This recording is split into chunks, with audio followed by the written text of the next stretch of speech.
Halo, selamat sore anak-anak Bapak di kelas 10 dan di kelas 11 SMA.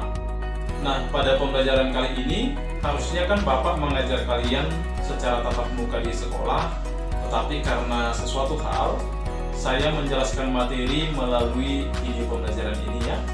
Nah, jadi untuk kelas 10, semalam kan sudah Bapak bagikan materi pembelajaran tentang kalimat efektif.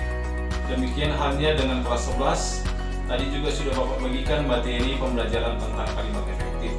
Nah, satu hal yang ingin Bapak sampaikan, kalaupun hari ini pembelajaran kita sama, mulai dari kelas 10, 11, sampai kelas 12, yakni membahas tentang kalimat efektif, kamu tidak perlu heran ya nak, karena memang permasalahan utama kita untuk saat ini adalah kalian secara keseluruhan mulai dari kelas 10 sampai kelas 12 tidak mampu menulis kalimat efektif.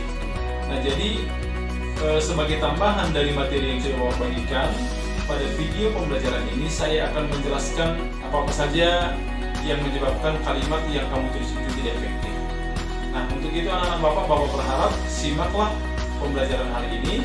Semoga kamu dapat memahami apa yang Bapak ajarkan hari ini.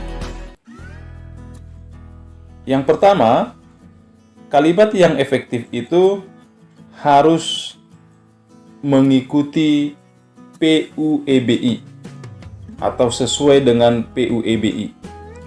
Nah, jika dulu kamu mungkin pernah mendengar EYD, ejaan yang disempurnakan, maka sekarang ada namanya PUEBI, yaitu Pedoman Umum Ejaan Bahasa Indonesia. Sebuah kalimat efektif haruslah menggunakan ejaan maupun tanda baca yang tepat. Nah, ini kamu ingat. Ketika di semester pertama, kita sudah mempelajari ada 3 tanda baca yang dapat kita gunakan di akhir kalimat. Kalimat berita diakhiri dengan tanda titik, kalimat tanya diakhiri dengan tanda tanya, kalimat seruan diakhiri dengan tanda seru atau kalimat perintah. Kemudian, kata baku pun mesti menjadi perhatian agar tidak sampai kata yang kamu tulis ternyata tidak tepat ejaannya. Di semester 1 kita juga sudah belajar tentang kata baku. Kata baku itu adalah kata yang penulisannya sesuai dengan Kamus Besar Bahasa Indonesia. Kamus Besar Bahasa Indonesia. Nah, coba kamu simak dengan baik supaya kamu bisa paham. Kata tidak baku. Kata yang tidak baku ini, anak-anakku, artinya adalah kata yang penulisannya tidak sesuai dengan Kamus Besar Bahasa Indonesia. Ya, Kamus Besar Bahasa Indonesia. Secara umum, kata yang sering kalian gunakan itu ada 2, yaitu kata dasar. Kemudian yang kedua adalah kata berimbuhan. Ya, kata dasar atau kata berimbuhan. Apa itu kata dasar? Kata dasar itu anak-anakku, kata yang tidak bisa lagi kita perpendek, kita persingkat. Ya, tidak bisa lagi dipersingkat dia. Nah, contohnya akte, azas, fikir. Akte, azas, fikir. Ini adalah contoh kata dasar yang termasuk kata tidak baku atau kata yang salah, ya. Kata tidak baku atau kata yang salah. Akte adalah penulisan yang salah. Harusnya bagaimana? Harusnya akta. Jadi jika selama ini anak-anakku kamu sering mengucapkan atau menuliskan akte lahir, sebenarnya itu adalah penggunaan kata yang salah. Yang benar adalah akta lahir, bukan akte lahir. Akta. Ya, akta. Dalam PKN, pembelajaran PPKN, kalian juga sering menuliskan azas menggunakan Z. Sebenarnya yang benar, sebenarnya yang baku itu adalah asas. Kalian juga sering menggunakan berpikir, fikir, pakai F. Nah, sebenarnya kata yang baku adalah pikir. Bisa ya? Nah, kemudian sering juga kita menggunakan kata berimbuhan. Tetapi kata berimbuhan yang kita maksud adalah kata yang tidak baku. Apa contohnya? Mempengaruhi, merubah, kemudian menghimbau. Ini adalah contoh penggunaan kata yang salah. Ya. Nah, coba simak anak-anakku. Ini tadi kita katakan kata dasar. Ini kata berimbuhan. Tadi kan Bapak katakan kata dasar itu kata yang tidak bisa lagi dipersingkat. Nah, jika ini masih bisa dipersingkat ya. Misalnya mempengaruhi. Kata dasarnya apa? Pengaruh. Nah, artinya ini masih bisa kita persingkat. Kita hilangkan me di depan, i di akhir, maka akan tinggal pengaruh. Sedangkan kalau di kata dasar tidak bisa kita persingkat lagi ya. Nah, mempengaruhi adalah kata yang sering kita gunakan tetapi ternyata itu adalah kata yang salah. Coba kalian ulang-ulang simak, ulang-ulang ucapkan. Oh, ini salah. Yang benar adalah memengaruhi. Jangan ada yang berkata seperti ini. Loh, Pak, pengucapannya janggal, Pak. Tidak ada kata janggal, anak-anakku. Inilah penulisan yang tepat. Merubah itu adalah kata yang salah. Yang benar adalah mengubah. Menghimbau itu adalah kata yang salah. Yang benar adalah mengimbau. Ya. Jadi ada kata dasar, ada kata berimbuhan. Ada aturan yang harus kalian ikuti, anak-anakku. Kata dasar mau kata berimbuhan harus acuannya satu, yakni menggunakan kata baku. Nah, kita bahas lebih lanjut. Bagaimana sebenarnya cara menentukan kata baku atau tidak baku? Nah, ini yang sering kita pertanyakan. Bagaimana cara kita menentukan kata baku atau kata tidak baku? Nah, caranya adalah untuk kata dasar atau kata berimbuhan, cara pertama yang dapat kalian gunakan adalah menggunakan Kamus Besar Bahasa Indonesia. Kamus Besar Bahasa Indonesia. Nah, bagaimana caranya? Bapak akan menjelaskan bagaimana caranya. Bisa ya? Nah, ikuti supaya kamu dapat menentukan kata baku atau kata tidak baku melalui Kamus Besar Bahasa Indonesia. Untuk meyakinkan kita apakah itu memang kata baku atau tidak, sebenarnya cara yang paling mudah adalah menggunakan Kamus Besar Bahasa Indonesia. Nah, misalkan kita buka aplikasi KBBI. Kita ketik misalnya kata apotek.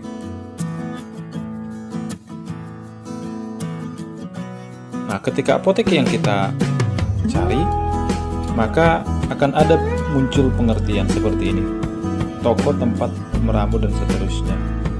Nah, namun andai kata-kata yang tidak baku yang kita masukkan, misalnya apotik, maka yang keluar bukan definisi, tetapi seperti ini.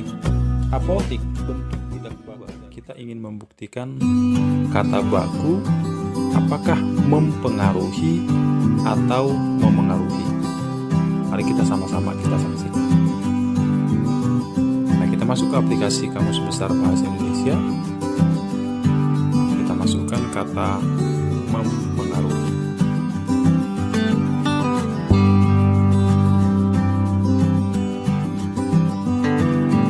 Yang muncul adalah seperti ini. Mempengaruhi bentuk tidak baku dari memengaruhi. Maka dari itu, setiap kata yang tidak baku ketika kita masukkan ke dalam Kamus Besar Bahasa Indonesia tidak akan muncul. Definisinya tidak akan muncul.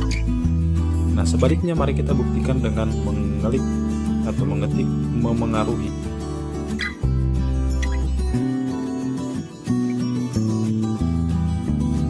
Ketika memengaruhi yang kita beri, maka sudah muncul memengaruhi, berpengaruh pada keadaan atau mengenakan pengaruh pada, seperti itu. Nah, selain menggunakan Kamus Besar Bahasa Indonesia, untuk kata berimbuhan, kamu juga dapat menggunakan afiksasi, ya. Untuk menentukan apakah itu kata baku atau tidak, untuk kata berimbuhan, kamu dapat menggunakan afiksasi. Apa itu afiksasi? Afiksasi adalah proses pembubuhan imbuhan pada suatu kata dasar. Pembubuhan imbuhan pada suatu kata dasar. Nah, perhatikan contoh berikut ini.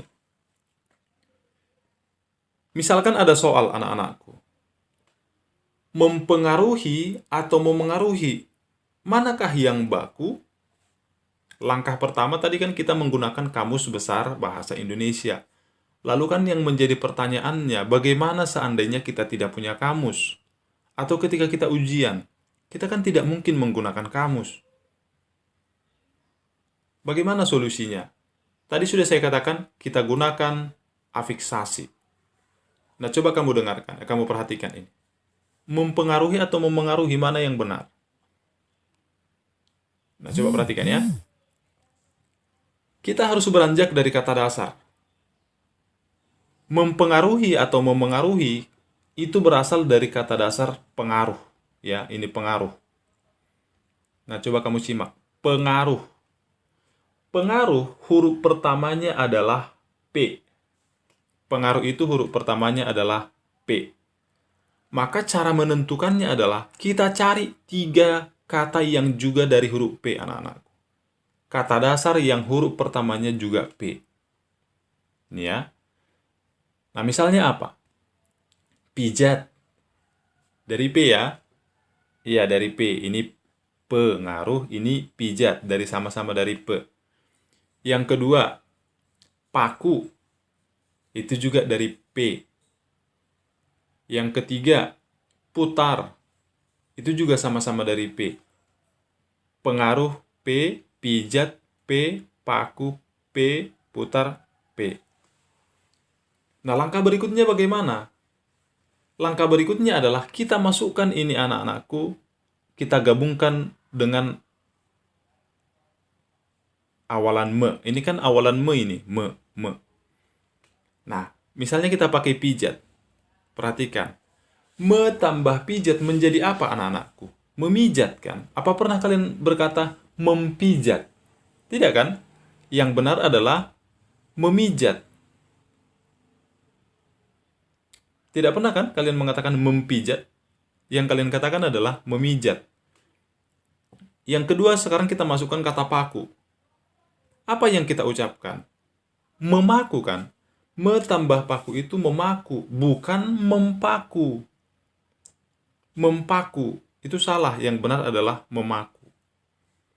Atau yang ketiga, me tambah putar. Apa yang kita katakan? Memutar. Nah, coba perhatikan. Memijat, memaku, kemudian memutar. Bisa ya? Nah, lalu kesimpulannya apa, anak-anakku? Kesimpulannya apa? Coba kamu perhatikan ini. Setiap awalan me, disimak ya baik-baik ya. Setiap awalan me, ketika kita gabungkan dengan kata dasar yang huruf pertamanya P, maka P itu akan luluh atau berubah menjadi M. Ini ya, mohon maaf ini M-nya. Berubah menjadi M. Ini. Jadi dia bukan mempijat tetapi memijat. P sudah berubah menjadi M. Bukan mempaku tetapi memaku. Di sini kamu perhatikan, memijat tidak ada lagi P di situ. Di sini juga seperti itu, tidak ada lagi P. Memputar tidak ada lagi P, yang ada M. Bisa ya? Sekali lagi, maka ketika awalan me digabungkan dengan kata dasar yang huruf pertamanya P, maka P itu akan berubah menjadi M. Nah, dari sini apa yang bisa kita lihat? Maka kesimpulannya adalah, setiap kata dasar yang huruf pertamanya P akan berubah menjadi M. Bisa ya?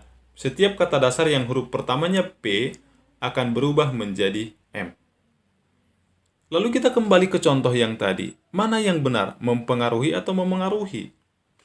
Nah, tadi kan sudah dikatakan, pengaruh itu berasal dari kata P. Tadi kita sudah sepakat. Kesimpulannya adalah, setiap kata dasar yang huruf pertamanya P akan berubah menjadi M. Artinya, ketika ini kita gabungkan dengan awalan me, maka yang benar adalah memengaruhi. Bisa ya?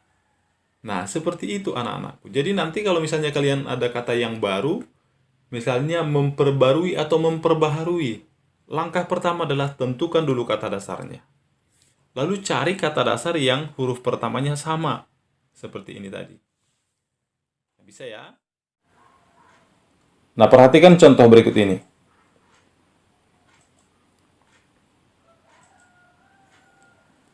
Setiap hari Sabtu kami pergi berlibur. Ini adalah contoh kalimat yang tidak efektif. Ya. Ini contoh kalimat yang tidak efektif. Mengapa tidak efektif? Tadi kan sudah dikatakan harus menggunakan kata baku. Nah, kalau kamu perhatikan, jika kamu perhatikan di kalimat ini, coba terfokus pada kata Sabtu. Sabtu adalah penulisan kata yang salah. Nah, seharusnya kalimatnya bagaimana? Setiap hari Sabtu, nah, P-nya kita ganti menjadi B. Setiap hari Sabtu, kami pergi berlibur. Nah, inilah dikatakan kalimat efektif. Oke ya, kita lanjutkan. Syarat yang kedua, kalimat yang efektif itu harus sistematis. Nah, coba perhatikan. Sebuah kalimat paling sederhana adalah memiliki susunan subjek dan predikat, kemudian ditambahkan dengan objek, pelengkap, hingga keterangan. Nah, artinya anak-anak Bapak, kalimat yang efektif itu harus jelas. Mana bagian subjeknya, mana bagian predikatnya, mana bagian objeknya, dan seterusnya. Ya, harus jelas. Jangan sampai ketika kita tulis kalimat, teman yang lain yang menyimak bingung mana subjeknya, mana predikatnya. Ya, nah coba perhatikan kalimat berikut ini. Ayah membaca koran di teras. Saya ulang ya. Ayah membaca koran di teras. Apakah ini kalimat efektif? Nah, kita uji dulu. Ayah membaca koran di teras. Mana subjeknya? Iya, subjeknya adalah ayah. Mana predikatnya? Predikatnya adalah membaca. Mana objeknya? Objeknya adalah koran. Mana keterangannya? Iya, keterangannya adalah di teras. Nah, jadi anak-anak Bapak, kalau di dalam suatu kalimat, subjek itu adalah orang atau pelakunya ya, pelaku. Predikat itu adalah tindakannya atau pekerjaannya. Nah, sedangkan objek itu adalah sesuatu yang dikenai pekerjaan. Dikatakanlah dia objek. Nah, sedangkan keterangan di mana dilakukan, bagaimana keadaannya, itu disebut dengan keterangan. Maka ada keterangan tempat, ada keterangan waktu, ya. Nah, jadi inilah syarat yang kedua. Kita lanjut syarat yang ketiga. Kalimat yang efektif tidak boros dan bertele-tele. Ya, tidak boros dan bertele-tele. Nah, jika dikatakan tidak boros dan bertele-tele, jangan sampai kalimat yang kita buat terlalu banyak menghambur-hamburkan kata dan terkesan bertele-tele. Artinya anak-anak Bapak, kita harus menggunakan prinsip hemat. Jadi jangan kita menggunakan kata-kata yang maknanya tidak penting lalu kita tuliskan, begitu ya. Jangan kita gunakan kata-kata yang berlebihan. Nah, misalnya seperti ini. Coba perhatikan ya. Doni sangat amat baik. Ini tidak efektif. Tidak efektif. Doni sangat amat baik. Apakah di sini terdapat kata yang bertele-tele? Iya. Penggunaan sangat dan amat secara bersamaan ini adalah contoh pemborosan atau penggunaan kata yang bertele-tele ya. Doni sangat amat baik. Nah, harusnya bagaimana? Nah, harusnya kita ganti menjadi Doni sangat baik. Mengapa? Karena sangat dan amat mengandung makna yang sama, maka harusnya kita pilih salah satu. Maka lebih tepatlah kita gunakan Doni sangat baik. Inilah syarat yang ketiga. Nah, yang keempat, agar dikatakan kalimat efektif, maka syaratnya adalah tidak ambigu. Tidak ambigu. Nah, coba kamu simak ya. Syarat kalimat efektif yang terakhir, kalimat efektif menjadi sangat penting untuk menghindari pembaca dari multitafsir. Dengan susunan kata yang ringkas, sistematis, dan sesuai kaidah kebahasaan. Pembaca tidak akan kesulitan mengartikan ide dari kalimat kalian sehingga tidak ada kesan ambigu. Nah, anak-anak Bapak, kalau dikatakan ambigu, ambigu itu artinya penggunaan kata-kata yang membuat orang lain bingung. Mereka bingung apa yang kita maksud. Mengapa bingung? Karena ada dua kemungkinan. Ada beberapa kemungkinan yang muncul dari kalimat yang kita buat. Jadi orang bisa menganggap berbeda-beda. Misalnya kita sampaikan kalimat, si A menangkap seperti ini, si B menangkap hal yang berbeda. Nah, misalnya ini, coba perhatikan.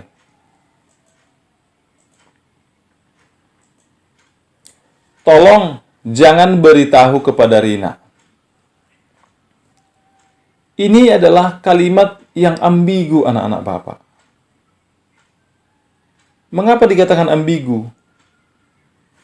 Coba perhatikan ya.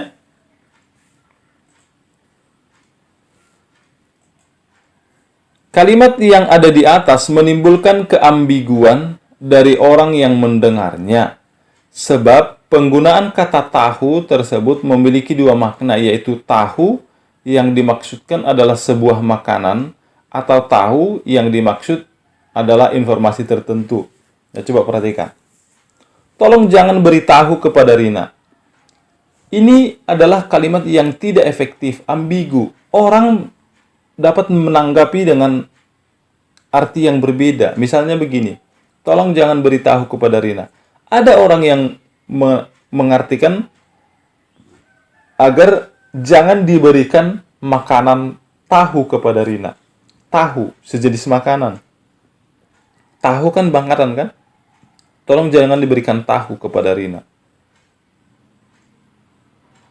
Jadi orang menganggap kita tidak bisa memberikan tahu makanan kepada Rina. Tetapi orang juga dapat menganggap tahu yang dimaksud adalah informasi. Jadi jangan diberitahu, jangan diinformasikan kepada Rina. Nah, maka ketika kita membuat kalimat, harus kita pastikan maknanya jelas. Jangan sampai seperti ini. Jangan sampai ada dua penafsiran. Ya, jangan sampai ada dua penafsiran. Nah, demikianlah pembelajaran kita hari ini tentang kalimat efektif. Bapak berharap kamu ulang-ulang di rumah, kemudian kamu cari referensi yang lain, sehingga pada pertemuan yang akan datang, kamu semakin mampu menulis kalimat